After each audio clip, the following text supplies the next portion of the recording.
reports of strange creatures in the area. Witnesses say they couldn't believe what they were seeing.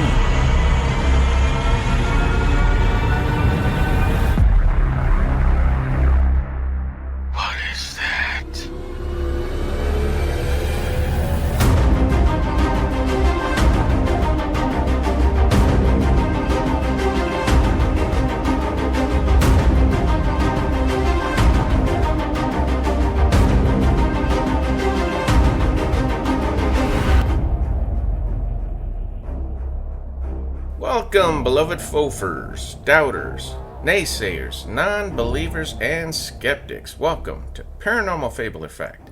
I am Victor Trevino, joined by my co-host and beautiful wife, Tammy. We are your humble guides to tales of alleged hoaxes, unbelievable stories, and the overall strange. Sweet, if you want to be on the show, send us an email at pfableorfact@proton.me. Hit that notification bell, and for the love of all that's holy, subscribe. And I'm so excited because the Halloween show is filling up fast. So if you have Halloween stories, send them to us. I'm excited about the Halloween really show. Filling up fast. Yes, yeah, I'm so excited. You put that on Facebook and it was just like it blew up. Yeah, I only put it on Facebook and Instagram. And yeah, it did. It blew up and I'm so excited. Okay, the gist, baby, we're going to be doing a show on the cryptid down in the Congo, the deep, dark jungles of the Congo Basin, and it's called Mokele-Mbembe. Now, the first report of this cryptid comes from a German captain, Ludwig Freiherr von Stein. Von Stein was ordered to conduct a survey of German colonies in what is now Cameroon back in 1913. He heard stories of an enormous reptile, that's very interesting that they described it to him as a reptile, called Mokele-Mbembe, alleged to live in the jungles, and included a description in his official report. Now that's very interesting, baby. He sent it in his official report. I can't remember if it was still Prussia at the time and they still had royalty, which means he was sending an official report to royalty. If not, he was sending it to the German government. Wow. But anyway, von Stein worded his report with the utmost caution, knowing that it might be seen as unbelievable. Nevertheless, he thought the tales were credible because he had gotten them from trusted native guides that had related the tales to him, and the stories were related to him by so many different independent sources, yet featured many of the same details. That's what caught his attention. Oh, okay. The animal is said to be of a brownish-gray color with a smooth skin. Its size is approximately that of an elephant for the adults, and the young are at least that of the size of a hippopotamus. Big. They're huge, yeah. It is said to have a long and very flexible neck, and only one tooth, but a very long one. Some even say it might be a horn. A few spoke about a long, muscular tail like that of an alligator. Canoes coming near it are said to be doomed. The animal will attack vessels at once and kill the crew, but without eating the bodies. So it kills you, but it doesn't eat you. Interesting. The creature is said to live in caves that have been washed out by the river in the clay of its shores at the sharp bends. It is said to climb the shores even at daytime in search for food. Its diet is said to be entirely vegetable. This feature disagrees with a possible explanation as a myth. See, this is why he thought it was real. They're giving him too many details about this thing. The preferred plant was shown to me. This is von Stein's words. It was shown to him. It is a kind of liana with large white blossoms with milky sap and apple-like fruits. At the Sombo River, I was shown a path to have been made by this animal in order to get to its food. The path was fresh, and there were plants of the described type nearby. So he saw all those white blossoms and the fruit and everything. But since there were too many tracks of elephants, hippos, and other large mammals, it was impossible to make out any particular spoor with an amount of certainty. Now, we have a disclaimer for the show. We are not saying that we believe that there are live dinosaurs down in the Congo. But how cool would it be if there were? Right? I don't know. And that's all we're saying right off the bat. We're not saying that there's dinosaurs down there. My main concern was how it's being criticized it's like this knee-jerk reaction from academia and the debunkers. Almost like they're afraid that there might be something down there. It might be because it's largely unexplored, and we'll go into that. So one of the earliest criticisms is that some of the locals think the creature as a spiritual creature and not a physical one. That's a really good argument at its face value, but conveniently leave evidence out. They just say that, well, some say it's physical and some say it's spirit. At face value, that's like, oh yeah, that's true. That's, because why wouldn't they know what it is if it's right this popular creature or something? Right. And this is what I'm talking about, the overreaction, baby. As late as 1989, the U.S. Postal Service faced controversy when it issued 4, quote-unquote, dinosaur stamps. One of them was Tyrannosaurus rex, Stegosaurus, Pteranodon, and Brontosaurus. The use of the term Brontosaurus in place of Apatosaurus caused the academia to have its panties in a twist. They come out complaining, sending letters, coming out in magazines, criticizing the post office. How dare they call it a Brontosaurus and not an Apatosaurus? The post office was accused of fostering scientific illiteracy. Yes. Now remember, baby, at the time, it's funny that I said baby, Secret of the Lost Legend, about the little baby Brontosaurus, remember? Yeah. Came out in 1985, a couple of years before this. And The Land Before Time, the cartoon about the little baby dinosaurs, came out in 1988, just a year before this. Okay. So academia must be going out of their mind. Oh, they're talking about sauropods, they're talking about dinosaurs. There's no dinosaurs down in Congo. We keep telling them, but now they're making all these movies. So they're freaking out. I mean, they went after the post office for using the term Brontosaurus. The Postal Service defended itself.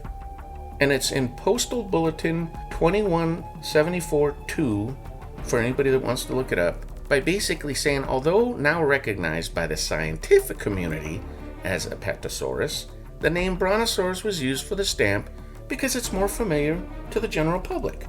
There you go. Basically, layperson terms. There's our explanation. Yeah, nothing to get excited about. You know what I'm saying? About. But they didn't stop there. They went even further by adding that the term dinosaur to be used to describe the stamps was actually scientifically incorrect because a pteranodon is considered a flying reptile rather than a true dinosaur, which was a distinction left unmentioned in the numerous correspondences and all the complaints regarding the Brontosaurus Apatosaurus issue, conveniently. This shows an over-enthusiastic reaction to anything linked to a sauropod at that time, in my opinion. Okay. And it doesn't stop there. Maybe they continued to do it. Even to this day, they're doing it. And that's why we're doing the show. They overreacted. Basically, what happened is they overreact to a simple nickname, Brontosaurus, and completely ignored actual scientific fact. That's interesting. Doesn't that sound a little overreactive to you? It does to me. But anyway, moving on. The Powell-Mackall expedition in 1980 and the second one in 1981 almost single-handedly popularized the modern concept of Mokele-Mbembe to Westerners. This is because this was the expedition on, I believe it was Arthur C. Clarke's Mysterious World. Okay. They came out on that documentary, that show, these two guys, and he was the one that was going around showing the dinosaur book to the locals. They would show them animals. Oh, okay. He'd show them a lynx. Yeah. And the natives were like, no, don't know what that is. They showed them a black bear. Nope, none of those around here. But then he showed them a brontosaurus, and they were like, oh, Mokele-Mbembe.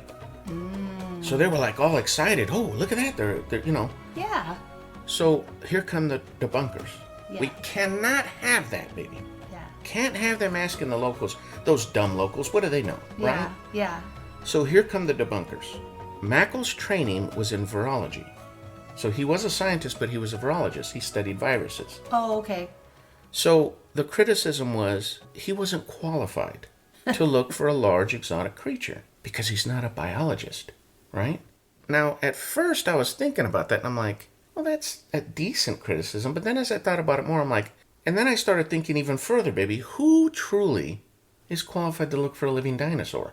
Right. They're extinct. Yeah. You know what I'm saying? Yeah. And beyond that, even because the main critic of this expedition was this paleontologist. I'm not going to say his name. Okay. Let's call him Ross. Ross? Yeah, from Friends.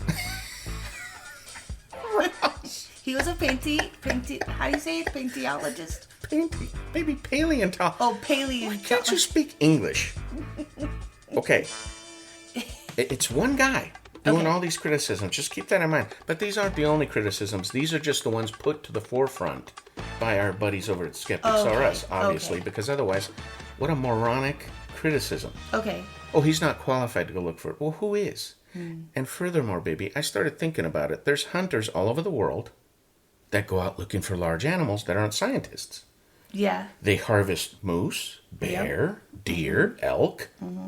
They're not scientists either, but yet they manage to find these animals, track these animals, and kill these animals. Because like I was saying, baby, even this paleontologist that's criticizing this expedition and criticizing Mokele personally, for being a virologist, he's not qualified either as a paleontologist. All he looks at is fossils. Right.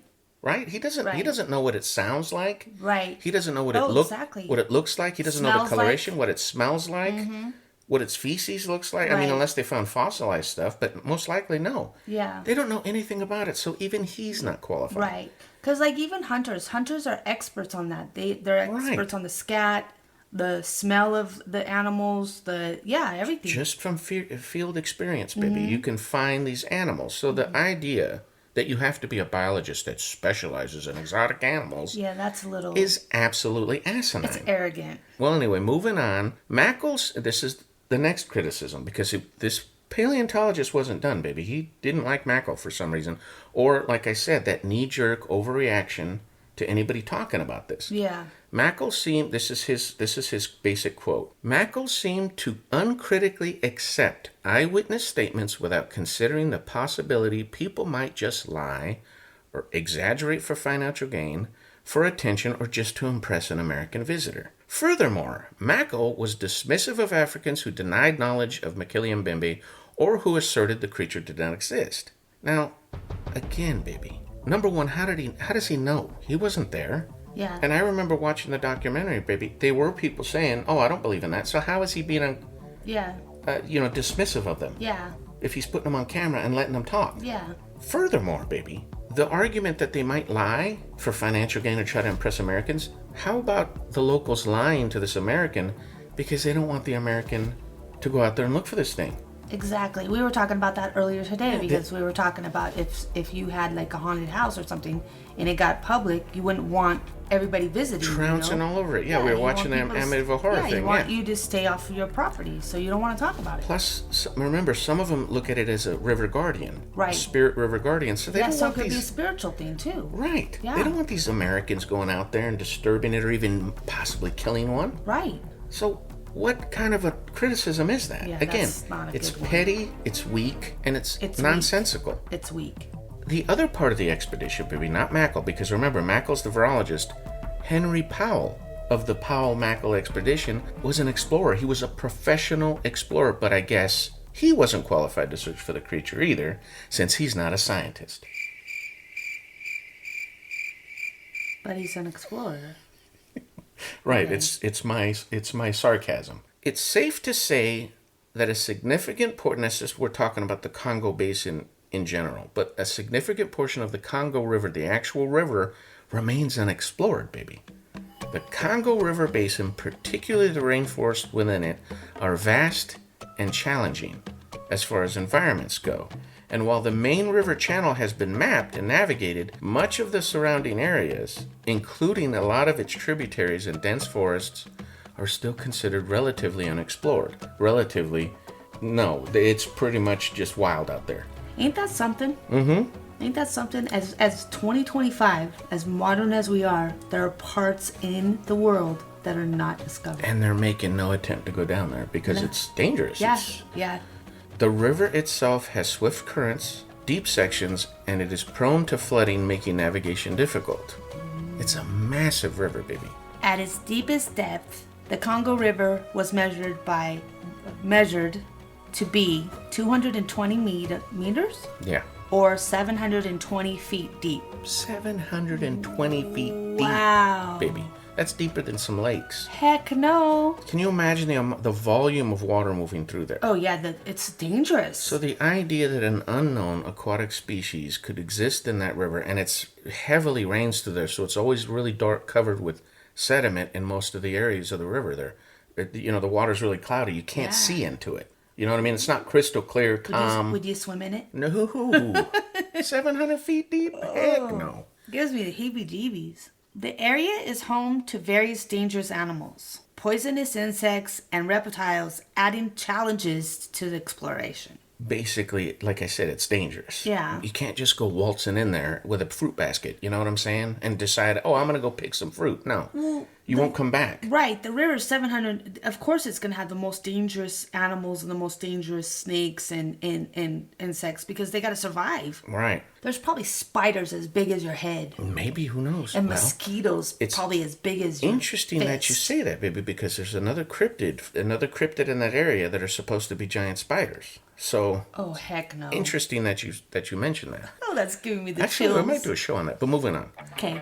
The remoteness of exploring the region have historically limited the extent of exploration due to the lack of sustainable supplies, because you have to move them by river. There are charted parts of the river, but the true extent of the Congo River and its surrounding areas weren't fully understood until Stanley's expedition in 1877. Even now, and here's the long scientific explanation, baby. Even now, scientists are still determining its depth and the extent of its network. In other words, they have no idea what's out there. No idea. And they were talking about like doing scans from like satellite imaging, but right. Baby, the dense you can't see through those it's trees. really You can only see in certain areas. Yeah, even if you used what are those things called? Drones. Yeah, even if you use drones, they're gonna get caught in some of that stuff, you know? Yeah. Yeah, it's crazy. Some scientists claim the dinosaur aspect of Mokele-Mbembe took a turn in the early 19th century with the rise in interest of newly discovered dinosaur fossils.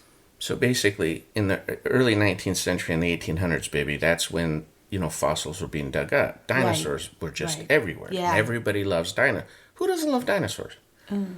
Me.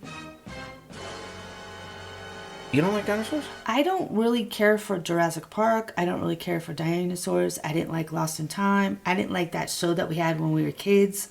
Remember with the dinosaurs and the little people? The little monkey people? Oh, that's Oh no. The Land of the Lost. Yes. Oh God. No. I'm not that person. Sorry, everybody that's upset. Nobody and liked it, disappointed. baby, because it only lasted like one season or 2 seasons or something like that, and it just plummeted. I can't watch Jurassic Park. I can't watch the Planet of the Apes. I don't like any of that. Well, you are in short company, baby. Most people love dinosaurs, especially kids, baby. Oh, I know kids love them. So basically what they're saying is they discover these fossils and all of a sudden Mokele-Mbembe is a dinosaur. Well, okay, maybe. Pushing that point further, they pointed out that Sir Arthur Conan Doyle wrote The Lost World in 1912, because all those tribal people out in the jungles are avid readers of English literature. So they would totally be influenced by this, right? Yeah. It's such a stupid... That was just a stupid argument, baby. I'm sorry. No, that can't be an argument. They're passing around this hard copy out and... Get out of here. What? Here's a lollipop. Go away. Like they're going to carry a book around. Whoa, what? But they're saying... Or maybe they're saying Westerners are the ones that give them the... But, baby, it didn't happen until 1980. Yeah. We even said it. Well, they almost single-handedly, they were the ones handing out the book. Right. So they had already thought. Plus, the description went all the way back in the early 1900s. Remember? Yeah. With the German von Stein, and he asked them. They just said it had a long neck, a long tooth, a long tail, and it was the size of an elephant with brownish gray smooth skin. That's it. And are they saying von Stein walked around with the Lost World and was showing them? I mean, there's no pictures in the Lost World. Right. So what are they talking about? Yeah. Anyway, moving on. In 2001, BBC's show called Congo included an interview with the Biaki people who identified Mokele-Mbembe as a rhinoceros. And that's one of the other criticisms, baby. They heard the horn, the one tooth or horn, and that's it, it's a rhinoceros. Never mind the flexible neck, Never mind it being, the size of an elephant. Never mind the long muscular tail. Never mind it being aquatic. No, it's a rhinoceros. That's it. Nothing to see here, folks. Everybody pack it up, go home. Again, very weak. Yeah. Ignoring evidence. But anyway, they were, this show Congo, they identified it in an illustrated manual of wildlife. And they said, hey, they were pointing to the rhino this time. Yeah. However, neither species of those African rhinoceros are common in the Congo Basin. So they're kind of scratching their head going, well, they're identifying it as a creature that's not from around here. So how do they know what it is? Do you see what I'm saying? Yeah. We're talking about, they went way out in the middle of nowhere, baby, and we're talking to these people out in the jungle. Yeah. So they theorized that it might be some kind of mixture between mythology and folk memory from a time when rhinoceros were found in that area. Oh. And we'll go into that in more detail. In 2016, the show Discovery Africa featured a team from South Africa who spent about 4 weeks in the Lekowala Swamp That's good region, enough. visiting various pygmy villages and collecting stories of the creature's existence. They pointed out the difficulty of differentiating Mokele-Mbembe's metaphysical and physical existence. While they interviewed people who believed its presence, others stated that it died a decade ago. So basically they were met with mixed reviews. Some Right. said it was physical and some said it was spiritual. They talked to several villages, the pygmies. They're called Aka, the Aka people. So they were like kind of scratching their head going, well, is it a spiritual thing? So it's kind of split down the middle, Yeah. basically, Yeah. of what certain people believed. And some even said, oh no, that it died out. It died out. It died out at least a decade ago, which is very interesting, baby, because that, again, just like with von Stein, that's a specific detail. We don't see them anymore. We think it died out. Right. Moving on. In 2018, Adam Christopher Nuth, along with a film crew from Danish radio and a DNA scientist, traveled to Lake Tele in Congo in search of Mokele-Mbembe. They didn't find it, but they discovered a new species of algae. That's cool. So imagine that. You go and explore an unexplored Yeah. region and you discover new things. Yeah. What a concept, What huh? a concept, yeah. I wonder where they got that idea. So now we get to our favorite part, baby, the inarguable truths. Yeah, And the this is where we're IPs. going to cover all of this stuff, and Okay. we're going to put it into perspective. Okay. Inarguable truth number 1. The Congo Basin is home to over 150 different ethnic groups. Number 2, whether young Earth creationists or not, more people should be looking for evidence. Number 3, there are many modern and known species that have long, flexible necks. Number 4, Mokele-Mbembe is not the only giant cryptid in the area that resembles a dinosaur. Number 5, the Congo River is so deep, anything large could easily hide in it. Number 6, Mokele-Mbembe does not have to be a dinosaur to be worthy of investigation. Okay, so let's go back to inarguable truth number 1. The Congo Basin is home to over 150 different ethnic groups, baby. So the argument that some locals say it's spiritual and some don't is silly. You're talking about such a diverse group of different cultures, different religions, different views on what the forest is, different views on what the jungle is, different views on the river. Right. Of course you're going to get mixed, Yeah. opinions of what it is. Yeah. The point is they all believe in it. Yeah. They have different names for it, just like Sasquatch, baby. Yeah. They have different names for this creature. They all identify it the same way. It's got a long neck, long tail, big horn or whatever, smooth skin, but they all have different names for it, and some of them think it's more of a spiritual creature, and some of them think it's more of a physical creature. Right. Is that so hard to believe to where you're going to put a stamp on it? Well, that's proof it doesn't exist. No. Yeah. Because there's such a huge number of different ethnic groups, I think that's a weak argument. I do too. And then the rhinoceros thing, baby. We talked about that before, where they just focused on the one horn or the long tooth, and that's it. It's rhinoceros. But then later on, they did have the group of pygmies that identified it as a rhinoceros, but rhinoceros didn't exist there when those people were there. Fossil record-wise, Yeah. I guess there was some kind of a ancient, extinct rhinoceros that lived there that was like massive or something, which is odd. What if it's an extinct rhinoceros still in existence and that's what they were identifying? Right. But no. Can't have that, baby, because again, that's possibly a dinosaur. Can't have Right. that. So they completely, well, it must be just, them talking Yeah, stories they just or whatever. dismissed it. Yeah. So we covered that one enough. But that's my argument to that whole thing. People coming out, they say it's a spirit and they say it's physical. That means they don't even know what it is, so it can't exist. That's nonsense. Yeah. Absolute nonsense. So inarguable truth number 2, whether young Earth creationists or not, more people should be looking for evidence. They're discovering new species down there, baby. We just talked about the new species of algae they found. Why aren't people exploring the area? Yeah. Well, it's kind of understandable because, like we said, it's difficult. It's hard to be down there, yeah. Yeah, and probably really expensive. Oh, yeah, I would think so. So here we go. Here's our buddy again, the same paleontologist, baby. Ross. Quote, "The quest for Mokele-Mbembe is part of the effort of creationists to overthrow the theory of evolution and teachings of science by any means possible. The only people looking for Mokele-Mbembe are creationist ministers, not wildlife biologists." Unquote. That criticism is so idiotic. Do you know what young earthers are? Okay. No. I don't. Deer in the headlights. Young earth creationists are like a small part of certain religions that believe in what their scriptures tell them. In other words, Christian young earth creationists believe that the earth's only like 30,000 years old or something because of the timeline in the Bible. Okay. Oh, there you go, God boy. You just can't help yourself, can you? I'm going to listen to something else. Whatever. So I didn't understand what this meant, this criticism, because why go after it? Because in his statement here, he's talking about creationists in general, trying to overthrow the theory of evolution and the teachings of science by any means possible. That is absolutely idiotic. Yeah. Because what do creationists have an issue with when it comes to evolution? Humans, right? Yeah.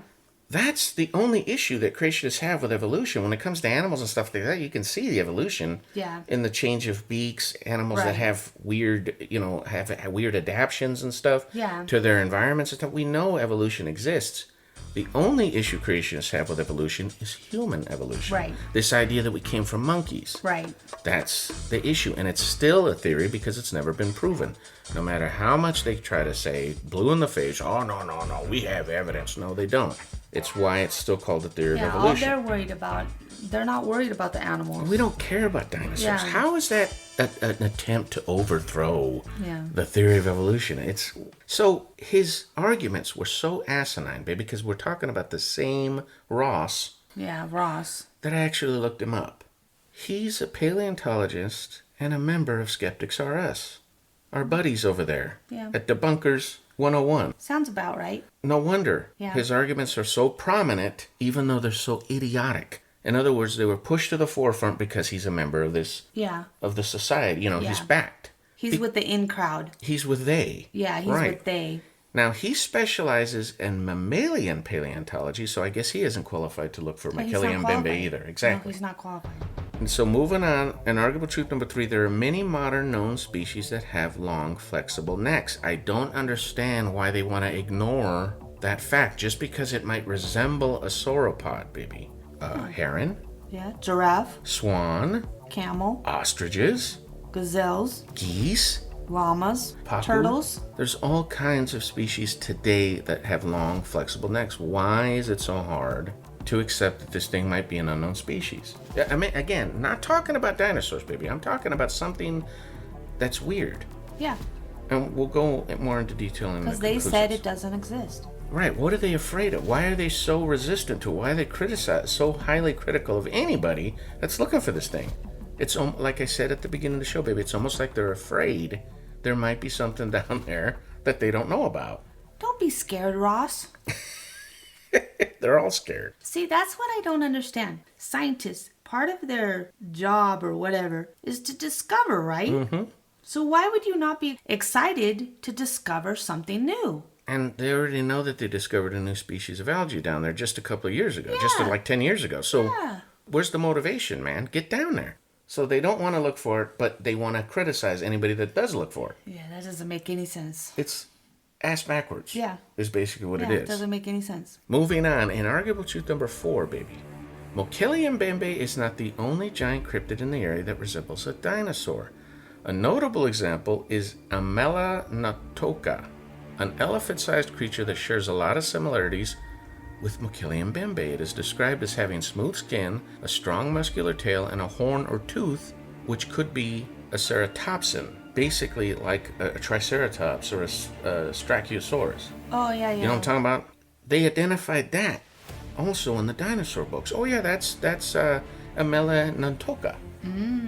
So why is there such a focus on the sauropod, Mokele-Mbembe? Okay. It's just a question I'm asking. Yeah. Another one, because that's not the only one, is the Jago Nini, or giant diver, which is also described to be a possible sauropod with flippers, though. This one has flippers, so like Nessie. So they have three creatures down there that could be possible That dinosaur-ish. they identify as dinosaurs, right? But they're only worried about Mokele-Mbembe. It's just those new Earth Creationists going down there and trying to disprove everything we believe in. Okay. Okay, whatever. Okay, Ross. So moving on, in Arguable Truth number 5, the Congo River is so deep anything large could be easily hiding in there. This is just 720 feet. just basic intelligence, baby. I mean, you don't have to be a scientist. It's 720 feet deep. I don't even know how many feet wide. It's a massive, it's like the third largest river in the world. It's just massive, baby. So the idea that something aquatic couldn't stay underwater, or if it's a water breather, like an amphibian or something, right, that can come on land and eat and then go back in the water, you'd never see that thing. Never. That's just the greatness of how big it is just mind-blowing. But here's the long-winded scientific explanation, baby. The absence of evidence supporting the creature's existence, despite several centuries of Western contact with the region, numerous expeditions in search of the animal, and periodic aerial and satellite surveillance, all of which have detected elephants and other large animals, but no sauropods, all serve to argue against the existence of Mokele-Mbembe. Well, elephants aren't aquatic. No. So an elephant's going to be on land. Right. So you can see it with satellite images. Right. Mokele-Mbembe is supposed to be aquatic. It only comes out to feed, then it goes right back into the water. And correct me if I'm wrong, the satellite, whatever it's called, can't penetrate through the water, right? And it can't pierce through the trees. Okay. All right then. So if it There's your feeds answer. along these tributaries out in the deep jungle, you're not going to be able to see it with a satellite or with a drone. Oh, I mean, you might. Yeah. It's good that somebody's actually looking for it with drones. Yeah. But how much of an effort are they actually making, baby, when they're so critical of people still trying to go down there and discover it? Right. And I like how at the beginning of the long-winded, basically what they're saying is that, well, we don't think it exists, even though we're not looking for it, is what that long-winded answer is, basically. Because when you look at it, baby, it says, despite several centuries of Western contact with the region. Contact? But it's unexplored. Yeah. So who cares if we're there? Yeah. If we don't look in the jungles, who knows what's out there? Right. It's just like the ocean. Well, we have contact with the ocean. So nothing can possibly exist out there without us knowing about it. That is so idiotic. It stuns me. Why don't you ask the panda? Right. You know what I mean? Or the penguin. Yeah. It's just stunning to me, baby. And what if it's not a sauropod? Again, what if we're talking about a new species? We could be. That's unknown to modern science. It has a long neck. It's a weird creature. I mean, we just talked about it could be like a giant turtle. Yep. You know, a soft-shell turtle, they have really long necks, baby. And there's a snake-neck turtle that has a really long neck. Yeah. Snapping turtles have long necks. Why couldn't it be a turtle? Yep. And if it's sunning on the bank and its shell, blends in with the mud or whatever, you wouldn't see it even when it's sunning itself. There you go. So what are we talking about? Yep. Moving on. In Arguable Truth number 6, Mokele-Mbembe does not have to be a dinosaur to be worthy of investigation. This is the mic drop. Yep. It could be a new species that only resembles a dinosaur. We were just talking about that. Yeah. A turtle, an amphibian, a new species of featherless bird, maybe even a new species of crocodile. We don't know. Right. But one thing I wanted to keep I want you to keep in mind, and I want our listeners to keep in mind, baby. Do you remember when we did the show on the hobbits? Yes. What did the scientists tell us about that? Insular dwarfism. Yeah. Do you remember? Yeah. Wouldn't that apply? Oh, like a smaller dinosaur. It would be smaller. Yeah, adapted. It would adapt and be smaller. So we're not talking about 150-ton Diplodocus out there, or a Brachiosaurus or a Brontosaurus. It would be something smaller. Yeah. Much smaller, in my opinion, if we're talking about an elephant. Right. I mean, elephants are massive, baby, but compared to a dinosaur? Right. That dinosaur would eat the Yeah. elephant, you know? Yeah. So it would suffer from insular dwarfism, so because there's no large predators that it would have to worry about. Yeah. As an elephant-sized creature, it would have to eat less. It would have, if it's a reptile, it would have to sun less. Mm-hmm. What are we talking about? Why couldn't it be something And look like at all that vegetation in the Congo. And it would have, if it's a vegetarian, Yeah. as described by von Stein. Yeah. So, there you go. There you go. That pretty much does it, baby. So, in conclusion, baby, what do you think about Mokele-Mbembe? I don't know if it's a dinosaur. I just think it's probably some kind of creature that they haven't discovered. My whole thing is, though, and people are gonna get sorry if you get upset, but isn't this world grand where God has made all these creatures? Mm-hmm. I mean, the strangest, most, whether they're tiny to big. You know what I mean? We were talking about black widows and their web. They've been trying to scientifically synthesize their web because it's so strong. It's one of the strongest materials on the planet. And it's from a spider. Yeah. Just going along with what you said, God creates these things. Oh, there you go. Whatever. I'm just saying. It's true. It is. So my theory is, I agree with you. I don't think it's a dinosaur. I think it might be something that resembles a dinosaur, possibly. I mean, there's lots of things that resemble dinosaurs. Crocodiles, for example. Exactly. There's fossilized creatures that they thought were extinct that are still in existence. We've talked about the coelacanth before, the nautilus, horseshoe crabs. There's lizards that look like little dinosaurs. Yeah, little dinosaurs, yeah. So anyway, that's what I think it is. I think it's probably just a new species. And I think instead of criticizing everybody that's talking about going down there and trying to find this thing, why don't you get off your duff and go look? Go look for it, Ross. Yeah, Ross. All right, well, that's it, everybody. And thank you for listening. And keep those Halloween stories coming. We are so excited about that show. Thanks. Good night, everybody. To our first responders, our veterans, and our troops that are serving right now, thank you for your service. God be with you and yours. Good night, everybody.